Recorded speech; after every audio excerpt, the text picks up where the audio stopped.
News 4.0 में आप सभी का स्वागत है। मैं हूं आपके साथ पूर्णिमा मिश्रा। मेरे साथ मौजूद है आयुष, शिखा और अंजनी। सबसे पहले आइए बात उत्तर प्रदेश के कासगंज की करते हैं, जहां पर योगी सरकार ने 724 करोड़ रुपए की विभिन्न परियोजनाओं का तोहफा दिया है। आज कासगंज पहुंचे सीएम योगी ने मां सरस्वती की प्रतिमा के सामने दीप जलाकर और माल्यार्पण कर कार्यक्रम का शुभारंभ किया। इस दौरान सीएम योगी को रुद्राक्ष का पौधा भेंट किया गया। इसके बाद उन्होंने पुलिस लाइन समेत कई विकास योजनाओं का लोकार्पण और शिलान्यास किया। करीब 3.25 घंटे तक सीएम जिले में रहे। सीएम योगी आदित्यनाथ ने कहा, सोरो का विकास अयोध्या की तर्ज पर होगा। उन्होंने जिले में म्यूजियम बनाने, इसके साथ ही दरियागंज झील और नदरई पुल के सौंदर्यीकरण की परियोजना को भी मंजूरी दी है। इस दौरान सीएम योगी आदित्यनाथ ने कहा, कासगंज को 724 करोड़ रुपए की विभिन्न परियोजनाएं मिल रही हैं। इसके लिए मैं कासगंज की जनता को धन्यवाद देता हूं। सीएम योगी ने यह भी कहा कि यह सौभाग्य है कि भगवान वाराह की जन्म स्थली पर आने का मौका मिला है। उन्होंने ये भी कहा कि मैं यहाँ की धरा को नमन करता हूँ। हमारी डबल इंजन की सरकार यहाँ पर तेजी से विकास कार्य कर रही है। सीएम योगी ने कहा कि इसी कासगंज में न तो पुलिस के लिए कोई भवन था, न डीएम एसपी के लिए कोई जगह थी। आज पुलिस माफिया के लिए काल बन गई है। आज माफिया किसी को प्रताड़ित नहीं कर सकता। उसे पता है अगले चौराहे पर उसका राम नाम सत्य हो जाएगा। सीएम ने कहा कि यूपी में हर तीसरे दिन दंगा होता था। लोगों के मन में शंका होती थी कि अब क्या होगा। 2017 के पहले की सरकारों का काम गुंडों के साथ मिलकर अराजकता फैलाना था। उपद्रवी तांडव करते थे, बेटियां सुरक्षित नहीं थी। लेकिन अब हालात बदल गए हैं। पुलिस माफिया का काल बन गई है। कासगंज में सीएम योगी आदित्यनाथ ने ऑपरेशन सिंदूर का भी जिक्र किया और प्रधानमंत्री मोदी भारतीय सेना की जमकर तारीफ की। उन्होंने कहा कि यूनिफॉर्म की क्या कीमत है, उसका क्या महत्व है, ये आप लोगों ने अभी ऑपरेशन सिंदूर के माध्यम से पाकिस्तान की कमर तोड़ने वाले भारत माता के जवानों के माध्यम से देखा। आपने देखा होगा कि कैसे प्रधानमंत्री के मार्गदर्शन में पाकिस्तान को चारों खाने चित करते हुए उसकी औकात में लाने का काम किया गया।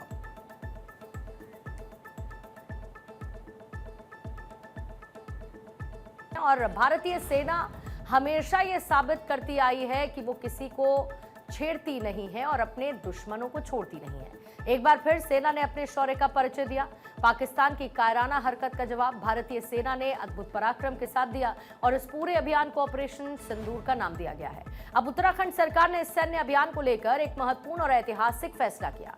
उत्तराखंड मदरसा बोर्ड ने तय किया कि प्रदेश के सभी मदरसों में ऑपरेशन सिंदूर के बारे में पढ़ाया जाएगा, ताकि छात्र छात्राएं देश की सेना के शौर्य और बलिदान को समझ सकें। उत्तराखंड मदरसा बोर्ड के अध्यक्ष मुफ्ती शमूम ने दिल्ली में रक्षा मंत्री राजनाथ सिंह से मुलाकात की और इसके बाद इस फैसले की इंफॉर्मेशन दी है। उन्होंने कहा है कि उत्तराखंड वीरों की भूमि है और यहाँ के बच्चे भी देशभक्ति की भावना से ओतप्रोत होते हैं। हम चाहते हैं कि मदरसे के बच्चे भी सेना के साहस और बलिदान की कहानियों से प्रेरणा लें। ऑपरेशन सिंदूर ऐसा ही एक एग्जाम्पल है। उन्होंने ये भी बताया कि उत्तराखंड में कुल 451 मान्यता प्राप्त मदरसे हैं, जिनमें लगभग 50,000 छात्र छात्राएं पढ़ाई कर रहे हैं। इन सभी संस्थानों में आने वाले समय में ऑपरेशन सिंदूर से संबंधित एक अध्याय नए पाठ्यक्रम में शामिल किया जाएगा। पाठ्यक्रम में ऑपरेशन सिंदूर को शामिल करने के लिए विशेष पाठ्यक्रम समिति गठित की जाएगी। समिति में शिक्षाविद, सैन्य इतिहासकार, मदरसा शिक्षा विशेषज्ञ शामिल होंगे। समिति तय करेगी कि किस क्लास में किस प्रकार से और कितनी गहराई तक ये सब्जेक्ट पढ़ाया जाएगा। बच्चों को सिर्फ धार्मिक शिक्षा नहीं, बल्कि देश का इतिहास, संस्कृति, समर्पण की भावना से भी उनको जागरूक करवाया जाएगा। दरअसल दिल्ली में आयोजित एक बैठक में उत्तराखंड मदरसा बोर्ड के डेलीगेशन ने रक्षा मंत्री से मुलाकात की। तब उन्होंने भारतीय सेना के इस सफल कार्रवाई के लिए उनको बधाई दी और इस डेलीगेशन में रक्षा विशेषज्ञ कमर आगा, इस्लामिक सेंटर के पूर्व अध्यक्ष सिराज कुरैशी और ICFA के अध्यक्ष MJ खान भी शामिल थे। कासमी ने बताया कि ऑपरेशन सिंदूर हमारी सेना के पराक्रम का प्रतीक है और इससे भारत में ये संदेश दिया कि वो न सिर्फ अपनी सीमाओं की रक्षा कर सकता है, बल्कि हर चुनौती का मुंहतोड़ जवाब दे सकता है। हम उत्तराखंड राज्य से ये पहल कर रहे हैं कि अपने मदरसों के अंदर इस शूरवीरों की गाथा को हम उन्हें बताएंगे कि किस तरह से हमारी सेना ने उनके नापाक जगहों पे जाकर के हमने उन्हें नेस्त नाबूद किया है, जहां आतंकवादी पल रहे थे। आज जरूरत है इस चीज की कि हर घर के अंदर हम इन गाथाओं को पहुंचाए, तो हमने इसकी शुरुआत मदरसों से की है। हम उस सिलेबस में उसे शामिल करेंगे, और सिलेबस से नहीं, तो सुबह में जो हमारी असेंबली होती है उसमें भी हम 2-2, 3-3 मिनट का चैप्टर बना करके हम उन्हें अवगत कराएंगे, ताकि राष्ट्र ही सर्वोपरि है, राष्ट्र के सिवा कुछ नहीं है। राष्ट्र अगर नहीं है तो ना धर्म है ना धर्माचार्य हैं। हम अभी इस पे एक ऑर्डर निकाल के हम जो है माननीय मुख्यमंत्री पुष्कर सिंह धामी जी, हम उनके नेतृत्व के अंदर हम उन्हें आधुनिक एजुकेशन से जोड़ रहे हैं, मॉडर्न एजुकेशन दे रहे हैं, ताकि ये जिस तरह से मेन स्ट्रीम से जुदा किया था आरएसएस और बीजेपी से खौफ ज़दा करके, आज वो खौफ निकल रहा है, और सबका साथ, सबका विकास, सबका विश्वास, सबके प्रयास में सारा देश जो है शामिल होकर के आगे बढ़ रहा है। हम प्रधानमंत्री को भी शुभकामनाएं प्रेषित करते हैं कि आपने उन्हें सबक सिखाया, और अपनी सेनाओं के ऊपर हमें गर्व है। हम अपनी सेनाओं को भी सलाम करते हैं। आज महाराष्ट्र में महायुति सरकार के मंत्रिमंडल का विस्तार किया गया। एनसीपी के नेता छगन भुजबल की महाराष्ट्र के मंत्री के तौर पर वापसी हुई है। आज सुबह 10 बजे उन्होंने राज्य के मंत्री के तौर पर शपथ ग्रहण की। राज्यपाल सीपी राधाकृष्णन ने उन्हें शपथ दिलाई, और इस मौके पर मुख्यमंत्री देवेंद्र फडणवीस और डिप्टी सीएम अजित पवार के साथ एकनाथ शिंदे मौजूद रहे। छगन भुजबल को एनसीपी अजित गुट के कोटे से धनंजय मुंडे की जगह मंत्री बनाया गया। दरअसल बीड में सरपंच संतोष देशमुख की हत्या में एनसीपी के कोटे से मंत्री बने धनंजय मुंडे का इस्तीफा हुआ था, और इसके बाद से ही एनसीपी के कोटे से एक सीट खाली थी। ऐसे में भुजबल की फडणवीस मंत्रिमंडल में एंट्री हुई है। छगन भुजबल महाराष्ट्र के बड़े ओबीसी नेता में माने जाते हैं। उनकी मंत्रिमंडल में वापसी सियासी हलकों में कई अलग अलग एंगल से देखा जा रहा है। ऐसा माना जा रहा है कि अजित पवार से उनकी नाराजगी दूर हो गई है। छगन भुजबल को मुंडे वाले विभाग मिलने की भी उम्मीद इस समय जाहिर की जा रही है। शपथ लेने के बाद छगन भुजबल ने कहा कि विभाग को लेकर कोई मतभेद नहीं है, जो भी विभाग मिलेगा उसकी जिम्मेदारी संभालेंगे। खास विभाग की कोई लालसा भी नहीं है। 1991 से लेकर मंत्री बनता आया हूं, लगभग सभी मंत्रालय संभाले हैं। मेरे पास गृह विभाग रहा, इसका जिक्र भी किया उन्होंने। बता दें कि कांग्रेस एनसीपी गठबंधन की सरकार में छगन भुजबल महाराष्ट्र के उप मुख्यमंत्री और गृह मंत्री रह चुके हैं।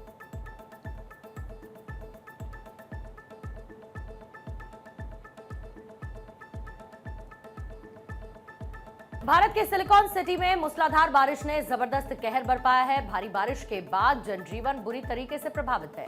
सड़कों पर पानी है, कई घरों में भी पानी जा पहुंचा है, जिससे लोगों को मुश्किलों का सामना करना पड़ रहा है। कर्नाटक सरकार ने प्रशासन को प्रभावित इलाकों में राहत कार्य तेज करने के निर्देश दिए। फायर फोर्स के रेस्क्यू टीमें बोट, जेसीबी और ट्रैक्टर की मदद से लोगों को सुरक्षित स्थानों पर पहुंचा रही है। लगातार 3 दिनों से बेंगलुरु समेत कर्नाटक के कई जिले में भयंकर बारिश की चपेट में ये इलाके हैं। प्री मानसून की बारिश ने लोगों का जीना मुहाल कर दिया है। हालांकि बरसात की वजह से तापमान में कमी जरूर आई है, लेकिन भारी बारिश की वजह से जगह जगह जलभराव की स्थिति है, और इसकी वजह से लोगों को आने जाने में दिक्कत का सामना करना पड़ रहा है। कई इलाकों में गाड़ियां भी डूबी नजर आई, सड़कों पर पानी भर गया है और कई घरों में भी पानी घुस गया है, जिससे लोगों को काफी दिक्कतों का सामना करना पड़ रहा है।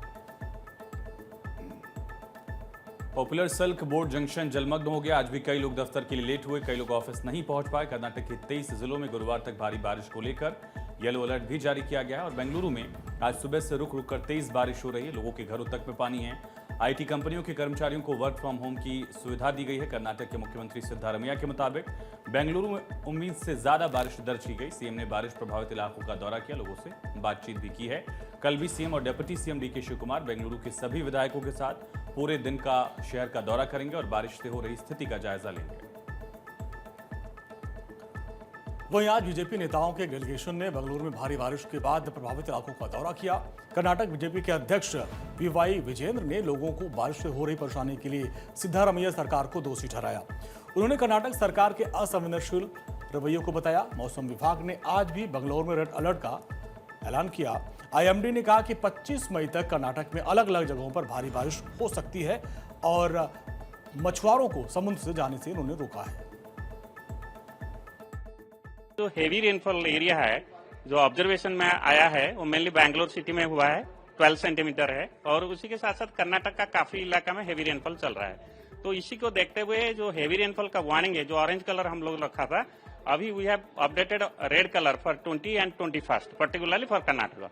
अगर जो पेनिनसुला दक्षिण भारत का बात करें तो हेवी रेनफॉल दूसरा एरिया में भी रहेगा, जैसे तमिलनाडु का जो अंदरूनी इलाका है, कोस्टल इलाका है, नॉर्थ तमिलनाडु, उसी के साथ साथ रायलसीमा और कोस्टल आंध्र प्रदेश और उसी के साथ साथ कोंकण गोवा मध्य महाराष्ट्र जो इलाका है वहां भी heavy rainfall next 3 to 4 days रह सकता है और केरला में भी हैवी रेनफॉल का लखनऊ के बंगला बाजार चौराहे पर भिखारियों का रेस्क्यू करने गई टीम पर हमला हुआ। दरअसल इस चौराहे पर कुछ लोग बच्चों से भीख मंगवाते थे और इन्हें रोकने के लिए रेस्क्यू टीम वहां पर भेजी गई, लेकिन वहां पर मौजूद लोगों ने टीम पर हमला कर दिया। हमलावरों के पास लाठी डंडे और धारदार हथियार थे। उन्होंने कर्मचारियों को पीटा भी।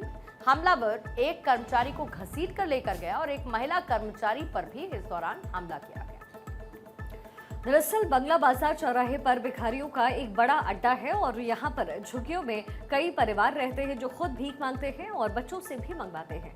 रेस्क्यू करने के लिए टास्क फोर्स की ये जो टीमें हैं वहाँ पर गई थी और इनमें वन स्टॉप सेंटर की जो इंचार्ज हैं अर्चना और चाइल्ड लाइन के अधिकारी सूर्यकांत चौरसिया भी शामिल रहे। टीम ने 5 बच्चों को वहां से रेस्क्यू किया है। उन्हें महिला समाज कल्याण कार्यालय लेकर के गए ये लोग और लेकिन इसके बाद हालात और वहां पर बिगड़ते हुए नजर आए। रेस्क्यू के दौरान झुग्गी में रहने वाली एक महिला आरती को पता चला कि उसका बेटा कृष्णा भी बचाए गए बच्चों में है। तब उस औरत ने बच्चा चोरी की अफवाह फैलाकर जमकर मारपीट कराई। उसने बस्ती के लोगों को बुलाया और सभी लाठी डंडे कुल्हाड़ी लेकर टीम पर टूट पड़े। हमलावरों ने सूर्यकांत और एक महिला कर्मचारी को पीटा, लेकिन टास्क फोर्स के ड्राइवर ने समझदारी दिखाई और महिला कर्मचारी को बचाया गया। इस हमले में झुग्गी के कुछ लोगों के खिलाफ केस दर्ज कर लिया गया। उनको पकड़ने के लिए टीम बनाई गई है। आरती, सहजराम, अवधराम और मनशाराम को पकड़ने के लिए टीम बनाई गई। पता चला कि हमलावर पहले से ही रेस्क्यू टीम पर प्लानिंग कर रहे थे हमला करने की। कर्मचारियों का कहना है कि एक स्थानीय नेता ने लोगों को भड़काया। यह नेता एक विधायक का करीबी है और वोट के लिए उसने हमला करवाया। पुलिस ने मामले में 3 अलग अलग केस दर्ज किए हैं। न्यायपालिका में काम करने के इच्छुक उम्मीदवारों को लेकर सुप्रीम कोर्ट ने एक बड़ा फैसला सुनाया है। अब तुरंत पास हुए ग्रेजुएट उम्मीदवार जूनियर डिवीजन सिविल जज एग्जाम नहीं दे सकेंगे। सुप्रीम कोर्ट ने लॉ ग्रेजुएट की सीधी भर्ती पर अब रोक लगा दी है। CJI B R. Gavai, justice A G. Masih और जस्टिस के विनोद चंद्रन की बेंच ने अहम फैसला ये सुनाया है। जस्टिस गवई ने कहा है कि नए लॉ स्नातकों की नियुक्ति से कई समस्याएं पैदा हो रही है और जैसा कि हाईकोर्ट के हलफनामे से पता चलता है, हम हाईकोर्ट के साथ इस बात पर सहमत हैं कि न्यूनतम प्रैक्टिस की जरूरत है और ये तभी संभव है जब प्रत्याशी को न्यायालय के साथ काम करने का अनुभव हो।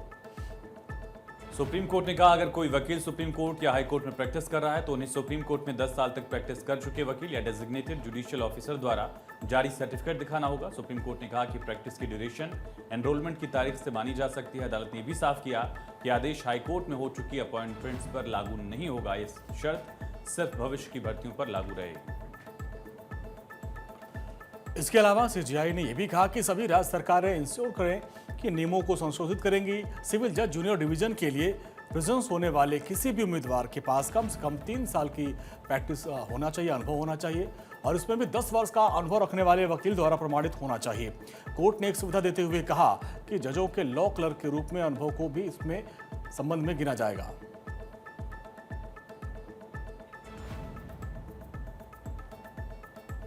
भारत और पाकिस्तान के बीच बढ़े हुए तनाव में जम्मू कश्मीर के मुख्यमंत्री ने लोगों में भाईचारा बना रहे इसके लिए अच्छे प्रयास किए। सीएम लोगों से जाकर मिल रहे हैं, भाईचारा बनाए रखने की अपील भी कर रहे हैं। मुख्यमंत्री उमर अब्दुल्ला आज गांदरबल जिले के खीर भवानी मंदिर में विशेष पूजा अर्चना में शामिल होने के लिए पहुंचे और माता राग्यना देवी को जल भी अर्पित किया, फूल अर्पित किए और आरती की थाली लेकर मंत्रोच्चार भी किए। ये मंदिर कश्मीरी पंडितों के लिए विशेष धार्मिक और सांस्कृतिक महत्व रखता है। उमर अब्दुल्ला इससे पहले भी कई बार इस मंदिर का दौरा कर वहां पर कश्मीरियत और सांप्रदायिक सौहार्द का संदेश दे चुके हैं।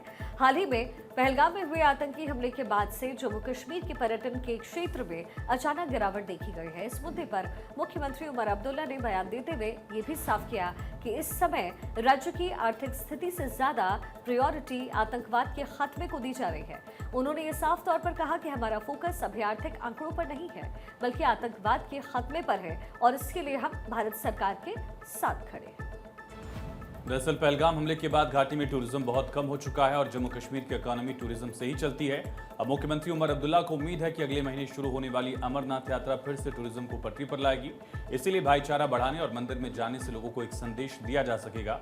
इसलिए मुख्यमंत्री उमर अब्दुल्ला प्रदेश में पर्यटकों की वापसी के लिए बार बार कह रहे हैं कि अमरनाथ यात्रा के सलामती से संपन्न होने के बाद पर्यटकों का भरोसा फिर लौटेगा।